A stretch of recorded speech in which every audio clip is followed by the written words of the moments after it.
Okay, so as you're getting going on that journaling task, I'm going to formally start. Welcome everybody to the fourth session in our webinar series in semester 2 this year. I'm Nicola Elliott-Wong, Program Coordinator at the H3D Foundation. And it's my great pleasure to welcome Renata Lazarova as our speaker today. Let me tell you a little bit about her.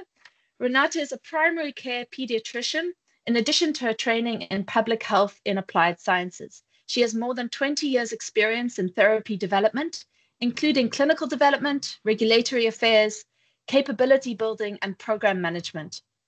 Her track record includes building, leading, and developing global cross-functional teams with strong interpersonal skills and business acumen. At Novartis, Renata fulfilled various positions related to therapy development, including clinical development, project and portfolio management, regulatory affairs, and capability building.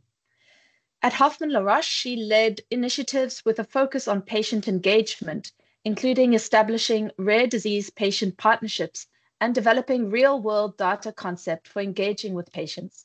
As Vice President of Pediatric Development at Noema Pharma, she was accountable for development programs in Tuberous Sclerosis, complex, and Tourette syndrome. In her current role as Head Clinical Development at Synendos Therapeutics, Renata is leading clinical strategy to develop potentially breakthrough therapies for neuropsychiatric disorders. What a career, Renata. We're so grateful to have you speak to us on a topic that I think is pertinent for everybody these days, which is presenting science effectively. How do we communicate our message to our audience? And so with that, with no further ado, I'm going to hand over to you, Renata. Thank you so much. Thank you. Very kind, Nicola. Thank you very much for this introduction. So hello, everyone. The title of the webinar today is Presenting Science Effectively, and it really is focusing on how do you can learn more, because I'm sure you all are presenting science already, and what more can you learn about.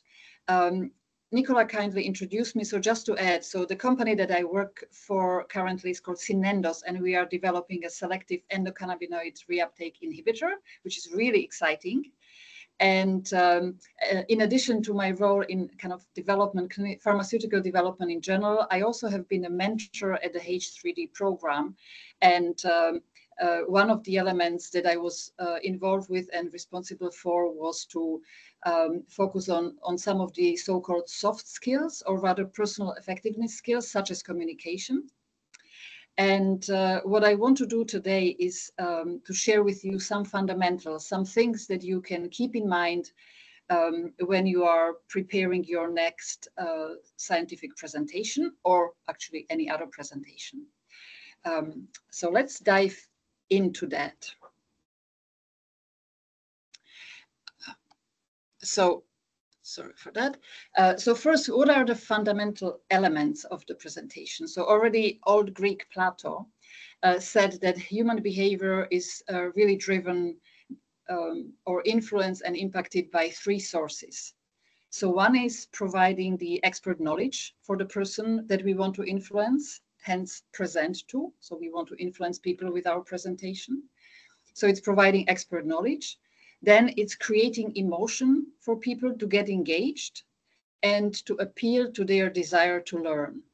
And I like those 3 points because they really translate into the 3 fundamental elements, kind of basics of what we need to keep in mind when we do our presentations.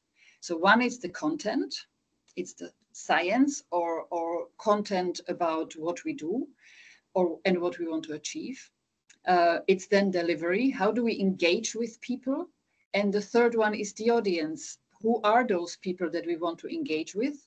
Because what we really want to achieve with the presentation is to change something, to have some impact on what people do. And maybe it's not always the changing behavior, but we want them to do something. So that's the behavior piece. So that's just important to keep in mind. So have a good content, have a strong delivery, and understand your audience would be kind of the 3 basic points or basic elements. So thinking about content now. So I just want to share a few general principles with you. So starting with content, it really is important that you have logical structure because you are presenting science, so it's very much fact-based. And you are much more persuasive if you have a clear structure and don't go through kind of a cloud of information, but that you help the audience to understand by structuring your information. And then it's about having a strong opening, having a strong closing, and then you are done. That kind of sounds very simple. It is simple as a principle. It's less simple to do it maybe. So thinking about the content, just some basic rules are avoid going wild on your slides in terms of color. This is not a creative exercise. It's really about just basics. Keep it simple. Don't use three-dimensional graphics and things flying in from different sides, etc. And so in terms of like how you use your visuals, your slides, and there is another kind of a cardinal rule, and that is you should have one message, one big message per chart. And there is a reason why at the beginning there was this question: what is the key message of your research project? So we asked you that question, and we asked you to share or not to share, but to really think about that, because there is a concept I want to suggest for you to consider next time you prepare your presentation. And this concept is called Minto principle. So Minto, if you care for history, Barbara Minto was working at a consulting company. So that's a firm that is dealing with big data analysis. And her role was to analyze a big amount of data and based on those provide recommendations for executives. So people who don't have time, who have to make big decisions on a basis of a lot of data and but have little time. So her kind of suggestion to us, to you, is when you do your presentation, really first think what is that key message and start with the answer to your key question. Because very pragmatically, if the time is short and you don't have time to get through everything, you at least already planted that basic key element, this key question in your audience's mind. So the basis of that Minto principle, start with the answer first, then group your arguments, and then the supporting arguments, but really do it in that order and do it in a logical structure. So as you start thinking about your presentation, you really have to think, what is that one idea? And this is very hard because when you have scientific presentations, you are most likely presenting big amount of data and a lot of information and graphs. So it really is a hard task. So it looks simple, it's not simple. What is that one idea? What's that key message that you want to give your audience? And you have to think of that message also, what would your audience care to know? Why is it relevant to them? What is relevant to them? So really start with thinking of what that one idea is. So as a again, suggestion, invitation for you to test this, next time you do a presentation, think about what is the key message of your research project and start with that. It can be in the title, it can be in your opening slides, but start with that, and then sort the arguments or present the arguments that support that statement. First with the big ones, and then maybe get into more details and relevant and maybe not so critical elements, but the ones that you want to mention because they add value to your project. So that is a suggestion for an approach when you present a research project. Start with the key message with your answer first. So first you have to think about and synthesize all the information and think of how is this relevant to my audience, then come up with that key message, and then continue with providing supporting arguments. So that's kind of one thought that I would like to leave with you. as we think about the content, right? Now let's think about the delivery again, just like some basic principles. So this is a slide that indicates or shows how people build their first impression. And what you see on the slide is 7% of what I say is creating that first impression for you, which is pretty sad because that's our content. That's all the smart stuff that we think, or not we think that we have, and we do present. So 7% of that, very small portion. On the other end of that scale is 55% of the first impression is based on my body language in this case. Now, there is a specific feature which is being used now, which is remote presentation, which changes that all. But still, the principle is half of the first impression is based on the body language. That's why when you think of presenting and when you are preparing and when you are doing the presentation, you have to think about your posture and whether you sit in a comfy chair as I do now, or whether you stand and present maybe from a speaker, from the little speaker table. You really need to be well rooted and stand and be very stable. So physically, your body has to be stable, because that's what you also will transmit to your to your message and to how you deliver your message. So your posture is important. The second, it's your expression. There is this different opinion, should you smile, should you not smile? But in any case, you should really have a positive facial expression, because you are here because you want to bring a message to people that will have an impact or should have an impact on them. So you want to do it in a positive way. Again, that actually works much better than coming from a negative expression. And be open to the audience. That again is linked with having a strong posture and being facing your audience. Now, that would be the second. And then the third is the gestures. People are different and people should be natural who they are. So I am kind of waving my arms a bit, and I try to think about, is it okay because it supports the point, or is it maybe too much and it might distract people? That's something to give a thought before you start presenting, but it really should match your message. So it's great if you are using gestures because you want to say there are 3 points and you point to points, but it should be always congruent with what you are talking about.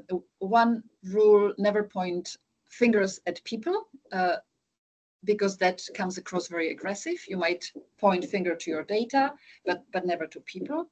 And kind of as another thing that is good to know is that people who are open facing audience and use these open gestures, for example, with palms up, also come across as much more sure of their message and much more convincing than if you are completely closed.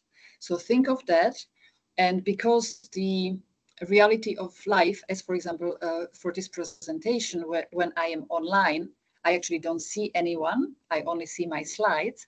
That makes it more difficult, but I have to somehow visualize that my audience is in that computer screen. So that's why I have to really think of me being open to that computer screen, because behind that is my audience. So that's the body language. That's how we come across. And it has a big role because it has plays a significant role for the first impression. The second, you have seen on the slide that 38%, so more than a third of the first impression is based on the tone of your voice. And again, people are different. Some have strong voice, some have weak voice, but you really have to think of your voice as that's the tool that delivers your message, in addition to your visual tool, which are the slides.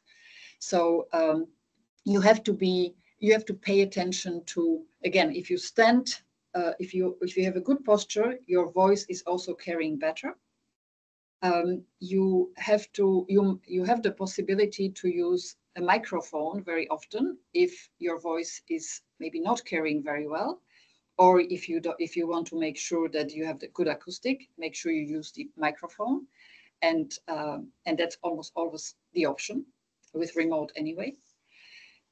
Important thing to keep in mind is the speed. I would say that most people, including myself, speak too fast. That has to do with it's a kind of excitement, or it's exciting and nervousness that actually plays a role here. But really think of your speed, because, for example, when I notice that I am having blurbs, so I do not pronounce word correctly, that is a sign that I'm speaking too fast. Because what you want is for people to understand.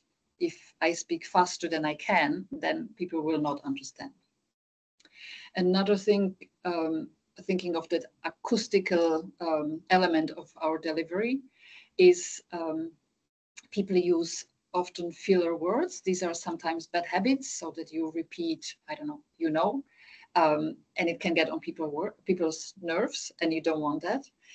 So much better thing than using filler words or us and os is to use a pause. And pause is that silence that you intentionally put into your delivery of your message. Now the pause has a meaning, and often is a scary thing. It's kind of weird thing that I should now pause and there is silence when I'm presenting. But if I pause, that actually emphasizes the point I made. So it makes people, first, it doesn't take people to whatever the next word is that you are going to say, but they still will hear the message you made. So pause is very useful if you have a strong point to make and you want people to receive that message and kind of internalize that message. So pause is also to manage speed. So pause is a good thing. Then there are weak and strong words. Weak words are, I think there might be an effect. That's weak. Now, if you are not sure, it's okay to say that. But if you did a research and you know that there is an effect shown, then you don't use the conjunctive, but you use strong words saying, this is what we have shown, and this is maybe how we think about it. That thinking has a place, but if you have results, you really have to use the strong words and assert your message to your audience. Accents, in this global world, we all, or many of us, not most of us, but many of us speak a language that is not our native language. So kind of by definition, have an accent. I used to think I don't until I heard myself talk on a recording, and I thought like, oh no, this is like really bad. It's not bad. So first, people actually don't mind accents. No one expects you to be perfect unless the field of your study is English literature. I guess that's different. But otherwise, it's not really about the accent and about perfection of your language. It's to make sure that the message you deliver is understood by your audience. So it has to be correct. If you have a strong accent, you reduce the speed. So that's, again, like that speed plays a role. You also have to, if you have a strong accent, and how do you know whether you have a strong accent? If you are presenting out of your, let's say, cultural circle, out of the usual audience, where it's likely there will be people from other country. If you are presenting online and maybe you don't know who your audience is, it really is important to rehearse your delivery, because the more you rehearse, the more it will kind of flow automatically, and you don't need to think about what you are saying as much. You have to think about it, but not as much.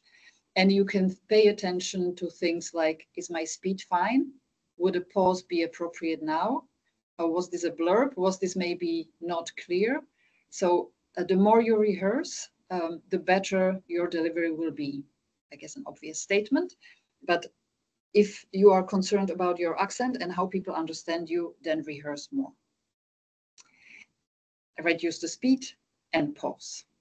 So kind of a couple of things to keep in mind when you think about your auditory delivery. Then one thing about another thing about delivery. So when you are the presenter, you are in charge. You are actually the kind of the boss in the room, so to speak. So you should feel like it, which is easier said than done, especially if it's some kind of a scary audience that you present to, or important meeting, or difficult results.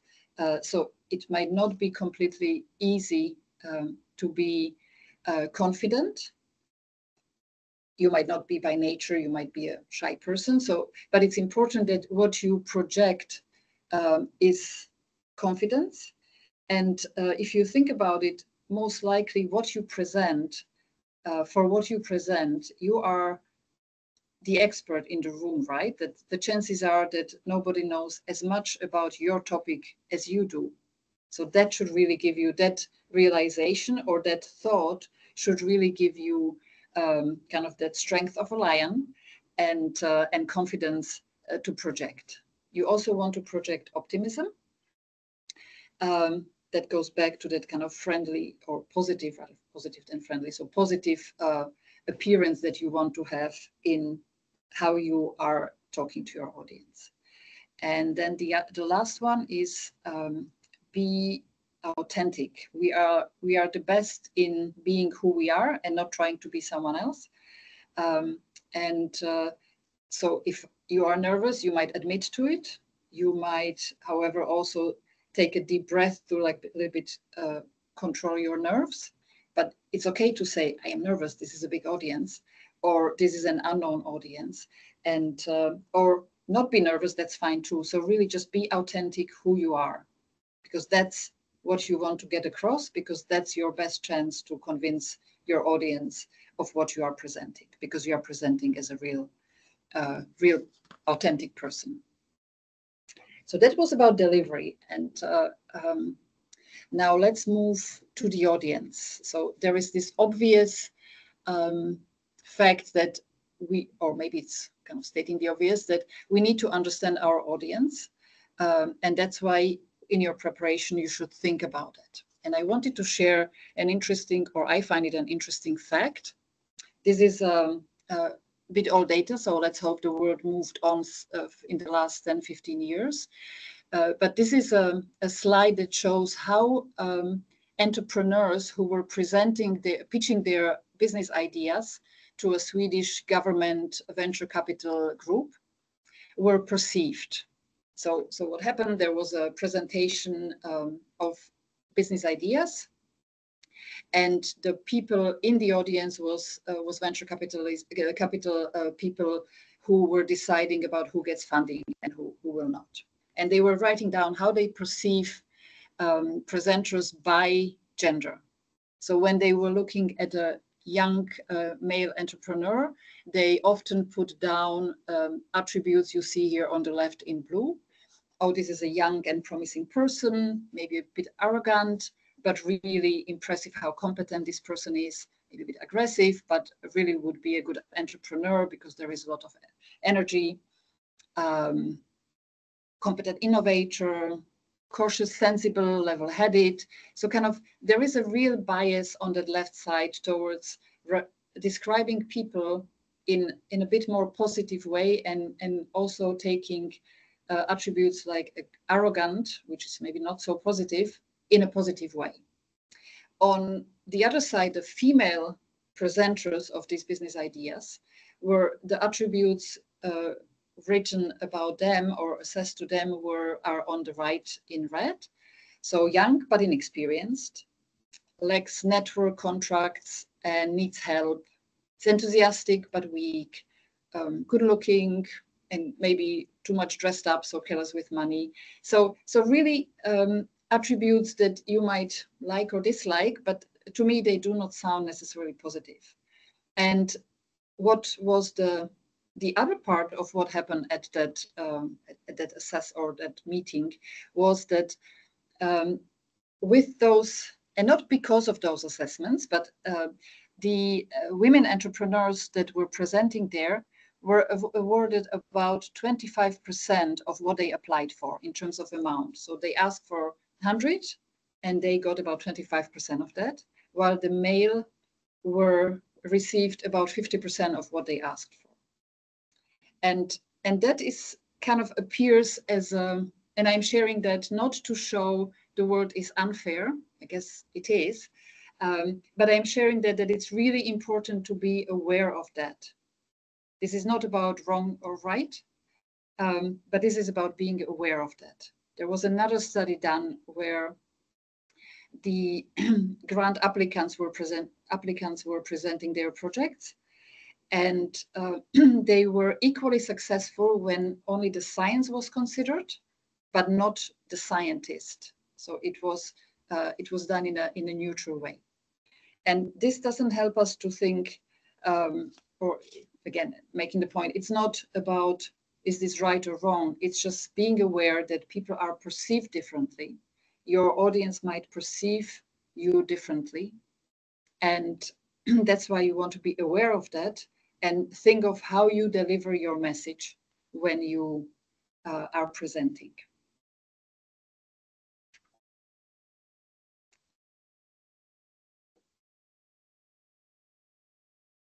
So these were some general principles. Now I would like to look at the presentation a little bit as a process, and that maybe provide some help, hopefully helpful things for when you are doing your presentation. So preparing or delivering a presentation it's a process, because you do not only deliver, you also need to first prepare for it. Then you need to deliver it, and then there is also a follow-up afterwards. So think about it as that process. And when you start, when you know you are going to present, think of what am I going to present? What is my key message? So that's one, as you start thinking about what you will talk about. But then also plan for what is it that I am delivering, what format, in what format will I present? How, where, when, what time of the day, what people will be there, will it be live or not? Will it be, is it important, is it not important? In terms of like what it means maybe for after the presentation. You need to then prepare your materials, do your visuals, and think of your slides as a visuals, as one tool that helps you to deliver the presentation. This is not the outcome of this. The slides are just a visual. It's not, there is often a lot of effort put into preparing the slides, and people do not rehearse or do not think about how will I present it, what will I wear, how will I talk, but really focus on the slides. Slides is not your main goal. Your main goal is to get the message across to your audience.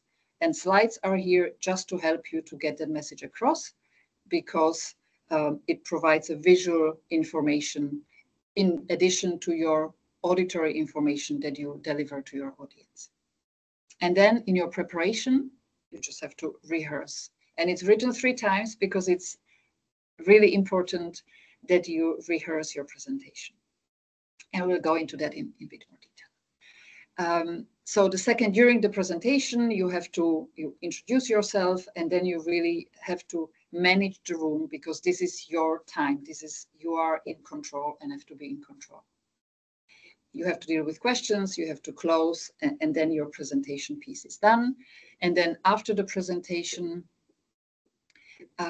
you have to follow up on maybe open questions. You might want to network, you might want to celebrate because it went well, or learn from it if there are some things that you want to do maybe better next time. So let's look at this preparation now. So this is just to give you some very simplified messages on, or information on, how long do you need to prepare. So there is kind of a science, or there are experience values that say that for every minute you speak, you should plan an hour of preparation. So if that would translate to, if you have 30-minute presentation, you need 30 hours to present. So that might sound a bit exaggerated, but that of course doesn't mean that you will do your slides for 30 hours. It means it really includes that thinking time. What is the message? What do I do? Why do I do it? Thinking of your audience, doing so. The message, the point here is not necessarily those 30 hours. The message is you take the preparation seriously and you really plan ahead and make sure you have enough time to prepare. Of course, you will not do that next time you present update to your colleagues in the lab, because that's exaggeration. But here we are thinking, or I'm thinking of a presentation where you want to, where you are delivering a major content, right? So another rule of thumb is that you should, when you plan for how long does it take to talk, if you have one slide, you should talk about it about 1 minute. Again, rule of thumb. So for a half-an-hour presentation, you should not have more than 30 slides. That includes the intro slide and the closure slide and whatever like the subdivisions you might have in your presentation. Again, rule of thumb, but sometimes help to think how much of what do I need to prepare. So that's the preparation. Then I mentioned rehearsal, and I'm repeating myself, but really the point is that if you prepare well and if you rehearse well, it will give you much more confidence. And that's what you really want. So this is the actual fundamental really, is that you have to be confident because you want to be that person who is delivering that message to your audience and you want them to do something with it. So you have to appear confident. You cannot be, it doesn't help if you appear like you yourself don't believe in your data if your delivery kind of is not really strong. So preparation and rehearsal equals confidence. There are numbers that show that it's actually, if you rehearse and prepare well, it also reduces significantly your nerves. You are not as nervous. It increases the likelihood that you will avoid errors either in kind of what you say or sentences that actually do not lead to an end. So really rehearse in a way that reflects the importance of your presentation. Rehearse with a colleague, rehearse loud, so talk, really do the talking, maybe with someone, maybe on your own, maybe in front of the mirror, maybe you record yourself. If it's really important presentation, you also might want to put your phone up and record, and then listen to it and observe yourself for gestures you are using. Does it fit? Speed you have, filler words you are using. So really learn from it and improve the next time. Again, you would do that for an important, significant presentation. You would put all that effort, but then you really should put that effort in.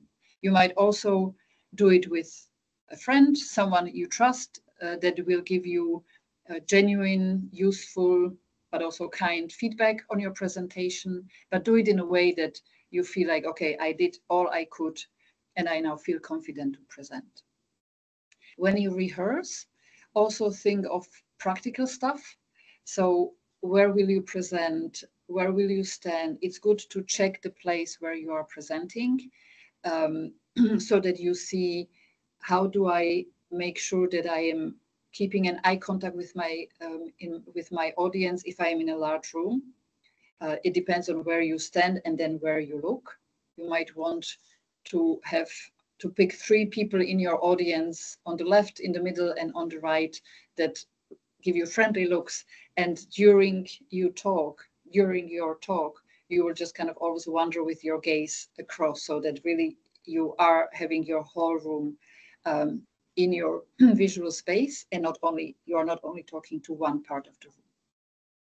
Think of, is there a microphone? How does the clicker for moving the slides work? Or will someone do it for me? So really think in your preparation about this as well.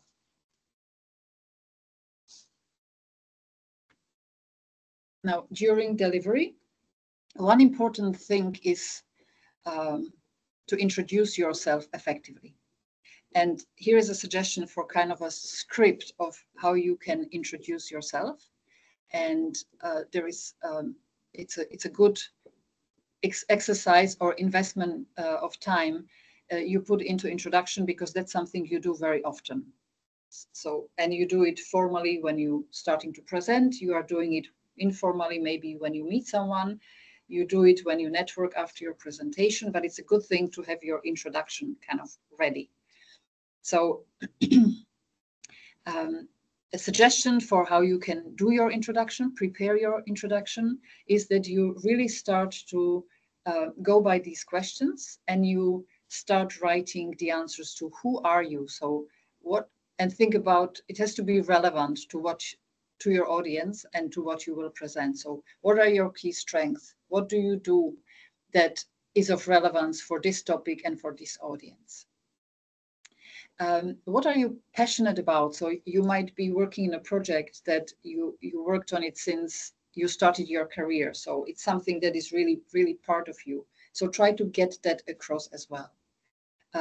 Why do you think it is important? Why do you think that the others need to know about it? These are points that can be or should be part of your introduction as well.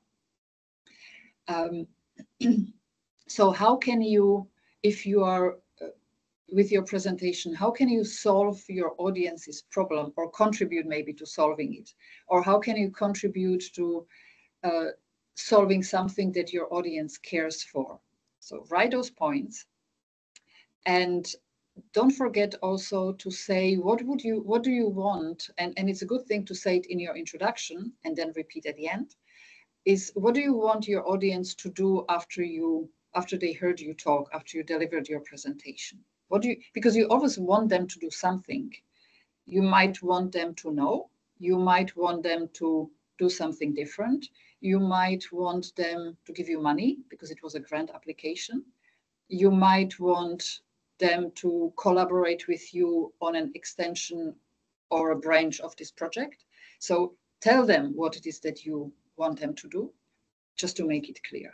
So write down the answers to these questions, kind of as you think about it, to describe the true you, and then think of it as which of that is relevant to your listener, and then reduce it to just the key points, because no one is really enjoying if the presentation goes on too long, if the introduction, I mean, is going for too long, because they really want to get to the matter. Huh? They don't want to hear forever what you have done. That's why it's good to have, it's good to think of the maximum presentation should be 1 minute, 60 seconds. So that's one slide, just thinking of that. And it's about 90 words. So as you write it, try to reduce it to max 90 words. Try it not to sound very kind of formal and unnatural, but try to really focus to what is the key about you that is relevant now in this situation, and have that ready, and you also will be able to recycle it. So that's the introduction. Once you introduce yourself, you just get on with presenting. And there is this one simple and stupid, but simple rule. People actually don't remember things we tell them. They usually keep maybe third of what we say, or maybe less, maybe fourth of what we tell them. Said but true. And that's why you need to repeat what you are saying. And there is this rule that you tell them what you are going to tell them. So that's your Minto principle. What is the key message of your presentation? That's in your introduction, that's your title of the slide, or that's your key message. Then you tell them, that's the main body of your presentation, where you have your key message and all the arguments that explain why it is what it is. And then you tell them what you have told them. So at the end of your presentation, it's really important that you repeat that key message. If you repeat things 3 times, you increase 3 times the probability they will remember. Again, it kind of seems weird, stupid. The fact is that it works. So you really have to have that repetition. You don't want to repeat the whole thing, but start with a key message, go into details, explain it well, and then repeat that key message. And you will have a better chance that people really got it, understood it, and that they will remember. One other element that can be challenging in presentation, especially when it's about science, facts, strong opinions, analytical listeners, are the questions.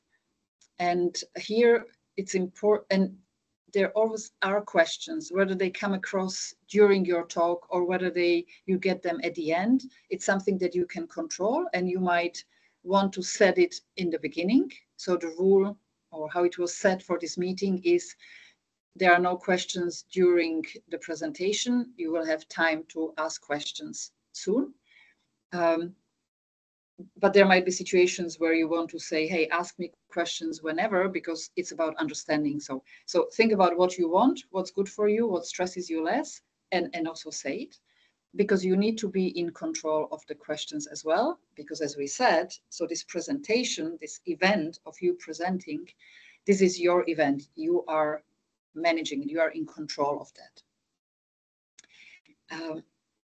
And then you have questions coming. And often these questions might be just understanding question. I didn't get it. I didn't see it, or it was, I didn't understand. Or so these are easy. Then you can have questions that are very challenging. So then a good way to deal with those questions is always good to listen carefully. And listening carefully means let the person ask the question. Don't interrupt and say like, oh no, I know what you mean, I will answer now. You might not. So really listen to what they are saying, and really listen with trying to understand what they are saying and hear what their question is. And then a good method or strategy is that you log the question, which means that when the question is asked, you paraphrase or repeat, because then you are making sure you correctly understood the question. So that's one benefit. You are not answering something that they didn't ask. The second benefit is it gives you, it's a microsecond, but it gives you a bit of time for your brain to kind of like get into a position, this is the question, and gives you time to prepare the answer a bit. So locking the question when you get it is a really good automatism you can get yourself into when you are in this presenting mode and outside as well, that you, when the question is asked, that you listen to it, lock the question, and then you answer. So you put like kind of a little check before you are going to answer, and including a pause. And then you want to answer brief. Brief is relative. Sometimes the answer is a number or a value or a page of a presentation. But even if it's more complex things to explain, try to be brief, because you don't want to get into some convoluted explanations. You also don't want to bore people who are not interested in that question. So really answering question, in answering the question, have that little check mechanism where you log the question so that you are sure you are answering the right thing, and prepare the answer. Now, there are questions where you just don't know the answer, and that's fine. That's something that might feel stressful, but the truth is no one knows everything. So if you just don't know the answer, you can say, sorry, I cannot answer this question. But then you can also say, I will check and get back to you, and then do check and get back to the person. Or you might say, oh, this is interesting. We didn't think about it that way, but I will give it a thought, and maybe I come back to you and discuss this with you after the presentation. Or, yes, this was a great suggestion, and I will share it with the team. And kind of acknowledging the question also sometimes or often helps in cutting the questions if there are some people who are kind of really trying to be tough and maybe not are not so constructive. So just acknowledge the question, and you can also leave it as it is.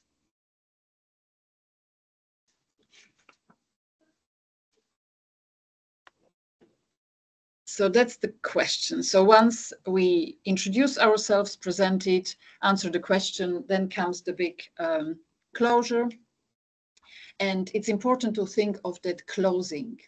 And I use this slide because very often people use the thank you slide at the end. Now, this is kind of a waste of a slide if you think it takes 1 minute. And thank you for their attention. You can say that. But the closing, this is giving you the opportunity to have the last word. And because you are and want to be in control, you also have to have or should have the last word. So when you are closing, there are few things. So make it clear that you have finished, right? So that there is nothing more coming. And that you achieve by saying it, but also saying it in a voice that kind of like goes down.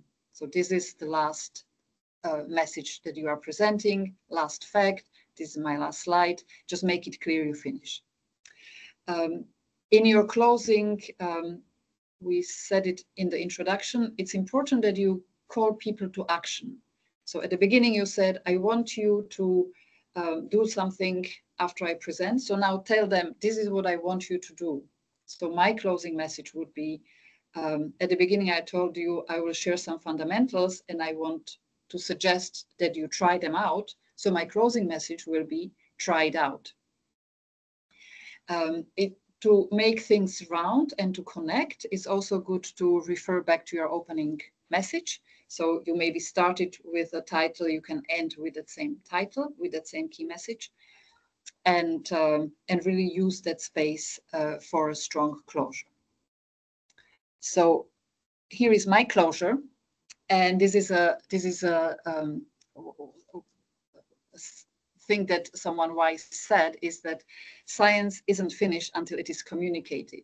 As a scientist, your responsibility is not only to do good science, but also communicate it in a way that it reaches its audience. And I hope that with my presentation here today, I gave you some help, some tips and maybe useful ideas that help you communicating your message to your audience for your science to get where it needs to get. And that's my closure. And now I will ask you if there are any questions. I think we have 10 minutes left. Renata, thank you so much. That was so fascinating. And I'm particularly excited about this last concept because I was recently designing a slide deck, and our last slide was always questions, question mark. And I think, no, why? Let's encourage our speakers to have that last word and to give the audience something to take away. So thank you so much in particular for that right now. Okay, are there any questions? You have been, everyone, you would be able to unmute yourselves or write in the chat. Please put your hand up if you'd like to ask a question. And maybe I'll kick off with one. And feel free just to bat it away if it doesn't make any sense. But well, what do we do? The first question I want to ask is, what do we do when we freeze up? Breathe. You mean freeze up as you forget? Or yes, yeah, like your brain, so okay. You're standing there and you're going for it, and then suddenly you can't remember who you are, what your name is, or why you're there. Okay. So yeah, great, because like all rational things that you have in your head is probably somewhere where you cannot reach it. So really the thing to do is breathe. And you might also acknowledge it. Either you acknowledge it to yourself, like, oh, now I blank. So I can either move on and skip whatever I was trying to say, or I can also admit to it publicly and say, oh, now I blanked on this message. Let me now move on the slide. So, but breathing would be the thing, like a really deep inhale, exhale, pause, and the chances are that the neurons start connecting again. Okay, so just taking a moment for yourself in a way, a little bio break, as it were, and just to regroup. Yes, there's a question on the chat. How do you handle anxiety during the presentation? I don't know if that's different. Yeah, so I think anxiety at a presentation, it's kind of natural to, because it is a stressful situation, so it's kind of natural to feel, oh, this is a bit scary. But if you prepare well and if you rehearse, you will reduce this anxiety by like 3/4. So if this is something that you find scary, and you are maybe introvert or it's super important or whatever, you really have to, the more scared you are, the higher your preparation and rehearsal time needs to be. Thank you. And then maybe a question about you yourself. Any horror stories where you kind of realized, oh, I actually need to learn, these skills earlier on in your career, or did you always kind of have confidence in presenting? No. So kind of to lock the question, I will now say, like, you mean about my personal, you ask about my personal kind of path on that presentation kind of stage. So I am an introvert by nature, so I do not necessarily enjoy like speaking in front of a group of people, but at some point I realized that it's part of the job that I like. So if I want the job, I have to put up things that maybe make me more uncomfortable. And that's why I maybe was thinking about, like, what do you need to do? How do you prepare? And I prepare myself and rehearse for every single presentation. And it's maybe not like 30 hours for this one, but I did actually rehearse, even if it's the content that I provided to someone, but I just want to have it fresh in my mind. So I really rehearse. I talk loud, and I mean talk loud, meaning to hear myself. And I, if I didn't do it before, I also measure the time, and I put things like, I had I don't know which page it was, where I was in the middle of the time. So then I check the time and see, is it right, approximately. So I give myself little helps. I also prepare. So I actually have cheat sheet where I put like points that I don't want to forget as a help in case I black out. Thank you. Crystal, over to you. So what can you say about the use of transitions and animation in scientific presentations? Yeah, hello. I actually put my question in the chat, but let me repeat it. Thank you very much for the presentation. I've learned so much. I would want to know if you can say something about the use of animations and transitions in scientific presentations.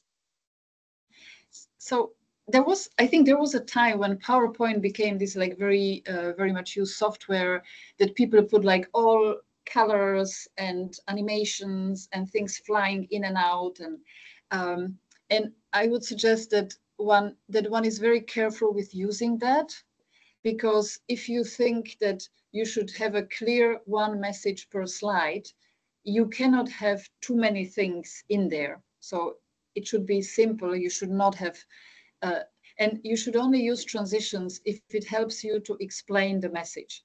So if you are building up what you say on the study results, so we started here, this is my first graph, and after 4 weeks, we observed that this is my second graph. You might want to, people focus on that first graph first and only move their attention when you want to talk about a second. So you would use animation. Most of the time, it actually doesn't need to be done. People have bullets flying in. Now, you shouldn't have too many bullets in the first place. So then you don't, I mean, people should be able to focus on the first bullet for the time you talk about it and then move to the next one. So use with care. And the color? Okay, thank you. So someone asked the color. So usually you have a template. In institutions, in companies, definitely you have a template that defines this is blue and this is red and this is green, or hopefully not in that weird combination. And usually it's linked to the branding of that institution. So you should definitely follow that. And because that also is most likely developed by people who thought about how pleasing to an eye it is. So use the template and use, for example, red, really carefully, like only when you want to bring something out, because red is usually that signal color that people go to, but also is perceived as kind of bad or danger. And green, we put the first slide in green because that's a color of hope and growth, we joked. So you might use green, but stay within one color scheme. Don't go wild on colors, unless this is an artistic expression, but I think that's not what you mean. And links highlighting key. Links highlighting key. I'm not sure what is the second point, links highlighting key words and figures, if you could specify, Harrison. If I can add to that color question, I mean, the aim is that your audience sees it, right? So obviously yellow on white, it doesn't really work, you know, because it's not going to be, you might be in a room where the screen is obscured by the light, you know, maybe it's a projector and it's not like a movie cinema. So, you know, just go with practicalities. That's what I'm hearing from you, Renata. Keep it simple, you know, and just be practical. Yeah, and exactly, and also test it before. So again, preparation, rehearsal. If you are in a big audience, just usually they would not have direct slide going on the slides, hopefully, but you might be in a room where it is the case, and then you might want to think about how do you turn, and definitely think of people who might not see very well. So footnoting. So for scientific presentation, I believe that's like a good practice or even a requirement that you put a footnote on the top if you are stating something that is referring to a scientific article, then you have to acknowledge this is not my thought, this is what this article is saying, and put a footnote with a reference in a small font size at the bottom of the slide. And then there again, they don't actually have to read the reference. That's not something they need to read. They just need to know that you're referencing it. And they could always come back to you afterwards, right? Yeah. Yeah.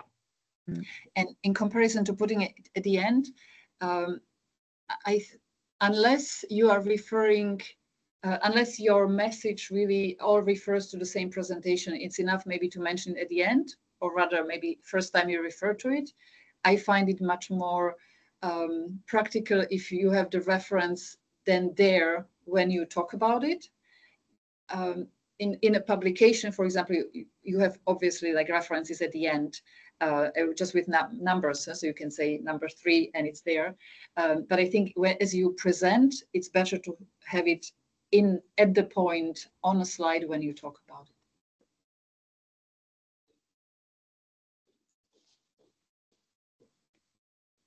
Okay, well, we're almost at the hour. Oh, really, we are almost at the hour. So I think it would be time for us to close off. Renata, thank you so much for your time and expertise. I know this has given us lots to think about and perhaps some encouragement in going forward, you know. You really are the master of your presentation, and keeping it simple and rehearsing is just going to enable you to have the confidence that you need to deliver your message. So some appreciation has already come through in the form of applauses and messages in the chat. Renata, anything last word from you before I formally close? No, just thank you for the opportunity. It's always a pleasure to be interacting with the mentoring program, and encouragement. Try it out, keep practicing. Awesome takes practice, so just keep doing it. Thank you so much. Guys, I've popped in the chat our links to the H3D Foundation, as well as Renata's LinkedIn profile. I've also given you an opportunity to give formal feedback via our Google link. The link is in the chat. Our next webinar is in 2 weeks. We take a break next week, and hopefully see you all back then in 2 weeks' time.